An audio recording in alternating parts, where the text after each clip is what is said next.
Raymond Felton, Danilo Gallinari, and my next guest's favorite player, Timofey Mozgov, and some draft picks. Stephen A. Smith, my colleague and friend, joining us on ESPN New York tonight. I can see the smile all the way across the country. Well, you know, they better have done it, Bill. I mean, it would have been insane not to do it. Certainly, you don't like losing Raymond Felton or anything like that. And clearly, you know, the Knicks had to give up a lot. There's no doubt about that. But that's not the issue here. The issue is whether or not it was worth doing the deal. And to get your hands on Carmelo Anthony, you had to do that deal. There's no way around this. And I've said this on the special that I did yesterday for 10:50, and I'll say it to you again. The pulse of New York was at stake. And people don't realize how serious I am when I say that. You cannot be a franchise that has been dormant, that has been inept and pathetic for as long as the New York Knicks have been that way. In this particular market, have an opportunity to go after Carmelo Anthony after you lost out on LeBron James, and don't take it. You cannot do that. It would have been an absolute disaster, even more so, had they lost out to the New Jersey Nets, because then you would have given New Jersey a good reason to have a pulse and to gain some traction and momentum right in your backyard when they move to Brooklyn a year and a half from now. It could not happen, and the New York Knicks made the move, in my mind, they absolutely had to make, because had they not done it, it would have taken this franchise a significant step back, and I personally would have been calling for people to be fired.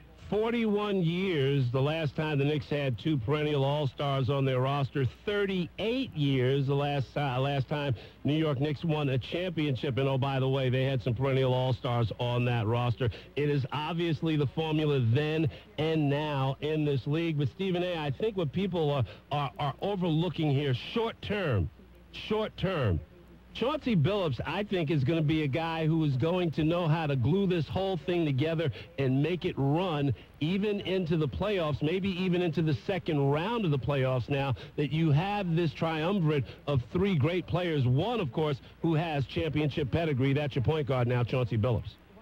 Well, that's another thing that I've been saying. Chauncey Billups is a born leader, Bill. I've known him for years. He's a born leader. I covered this guy. This guy had just gotten traded to the Denver Nuggets. 3 weeks later, he was in Dallas for a game against the against the Dallas Mavericks, and they were at a nightclub. Nobody was acting up. Everybody was doing the right things, but they were at a nightclub. They were scattered throughout the club. The clock struck 1 o'clock, and I heard somebody whistle, turn around, and it was Chauncey Billups, and these guys in unison lined up. And this dude pointed to the exit like he was Malcolm X. And everybody like Denzel followed. In the movie. Everybody followed. 3 weeks on the job, and this guy did that. You know why? Because they respect him, and he's a leader. He's Mr. Big Shot. He's got championship experience. He knows how to run a franchise. And if you're going to have a problem with it, have a problem with his arrival because of Mike D'Antoni's system and how conducive that's going to be for them, not because of the players themselves. You got Carmelo and Chauncey for the parts that you gave away. Don't even tell me that that's a debatable issue. It's an insult to his basketball IQ. You know, we're talking with Stephen A. Smith. You can hear him here Monday through Friday, 7 and 9, before us right here on ESPN New York. Stephen A., this puts a tremendous amount of pressure on D'Antoni to step outside of the system, because you're not going to find a better point guard suited for the playoffs than Chauncey Billups when you get into the half-court offense. If there's anybody that would know how to use a Carmelo and know how to use an Amari Stoudemire, I think Billups would be the guy. And I also think he gives this team a little bit more of a defensive presence and profile than they have had to this point. Well, Bill, I think you said it best. I mean, the clock, to me, we're on Mike D'Antoni watch, because we need to see what Mike D'Antoni is made of and whether or not he's flexible enough to adjust to the talent that he has. Good coaches develop a quality system that players can excel under. Great coaches make the adjustment to the talent that they have to maximize the skill sets that they have at their disposal. And we're about to find out whether or not D'Antoni is one of many good coaches or one of the few great ones. Because you've got an experienced point guard in Chauncey Billups that, when healthy, gives you every reason to believe that the New York Knicks can make some noise.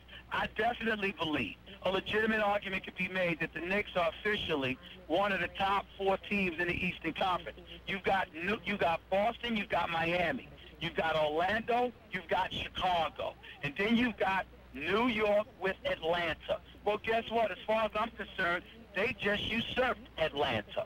Whether or not they've usurped Chicago is debatable, or even Orlando is debatable. You're going to put Miami and Boston in a separate category. But after that, it should be a crapshoot, which means that the New York Knicks could very well be playing in the Eastern Conference semifinals. And that is what you should be able to anticipate and expect with this roster. I have every expectation now that they get to the second round, and I don't know, Stephen A. I might even put them on a par with Chicago, if not ahead of Chicago, because, I mean, again, Noah's coming back on Wednesday night. That is known that he is ready, but there's still going to be a period of adjustment there. Maybe the Knicks can make up some ground. I don't know if they catch Chicago, but I tell you what, based on what I've seen from the 2 games that they played, even though Chicago has been incomplete, I'll take my chances with the Knicks in a series against Chicago at this point. I wouldn't take my chance at all. I wouldn't take my chance at all. The bottom line is that you have to look at it for what it is. And you have to understand that the bottom line is that Chicago, here's where you can't underestimate Chicago. Derrick Rose is a superstar. Chauncey Billups cannot check him. True. Nobody can check him. True. And he can literally take over a game by himself.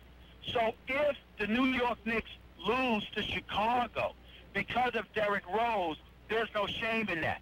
If they lose because of Carlos Boozer or Luau Deng and guys like that, hang your head. You can point the finger directly at Amari and Carmelo. Final thing, Stephen A., because I know you're trying to get back to New York. You're going to be here tomorrow night, right? Yes, I'm trying to catch my red eye. I understand that. The final thing, do we see Carmelo and company on Wednesday night, or do you think it's probably going to be Friday night in Cleveland? If I know Carmelo, he's going to try to come back Wednesday night? He's going to try to come back Wednesday night. He's going to try to be here tomorrow, take his physical. Wasn't in practice with Denver today. He's going to try to be here, take his physical. There's no reason to believe why he can't play tomorrow. But there's a lot of guys. Everybody has to be there. Everybody has to pass. So what? Everybody has to pass their physical before they can get out on the floor. Well, that may be complicated. That may be complicated if everybody has to pass their physical. I guess I was thinking in terms of Melo and Chauncey Billups and Ronaldo Balkman and those guys. Would they pass their physicals? I have no doubt that's exactly what they'll do. I know this much. Carmelo wants to play Wednesday night. I'm pretty sure he does. You know what number he's going to wear? I have no idea. He wants to wear number 15. He told Spike Lee that he was going to talk to Earl the Pearl Monroe about that because obviously that number's hanging in the rafters. I don't think that Earl the Pearl Monroe, I don't think that he should do that. But if Earl the Pearl Monroe gave him permission to wear that number, I don't have a problem with it. But obviously, he would have to ask Earl the Pearl Monroe for permission. Maybe they'll strike a deal on Wednesday night because Earl will be in the building. It will be Legends Night at Madison Square Garden. It's going to be exciting, man. It will. It's special, and I will be there. Stephen A., as always, a pleasure, my man. Travel safe. We'll see you back here tomorrow night at 7. No problem, buddy. Take care. Stephen A. Smith, still in California after doing his time at the All-Star Game, and his take on what's going on with the Knicks and Carmelo Anthony joining the New York Knicks along with Chauncey Billups, Sheldon Williams, Anthony Carter, and Ronaldo Balkman. Knicks also making a deal with Minnesota tonight.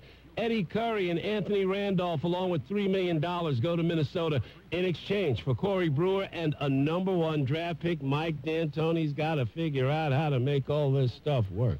This is ESPN New York Tonight, presented by Excedrin PM. Don't let the pain associated with stress keep you up at night. Get Excedrin PM at Dwayne Reed. Put your headache to bed. Use only as directed. Your call's coming up next, right here on the Excedrin PM hotline.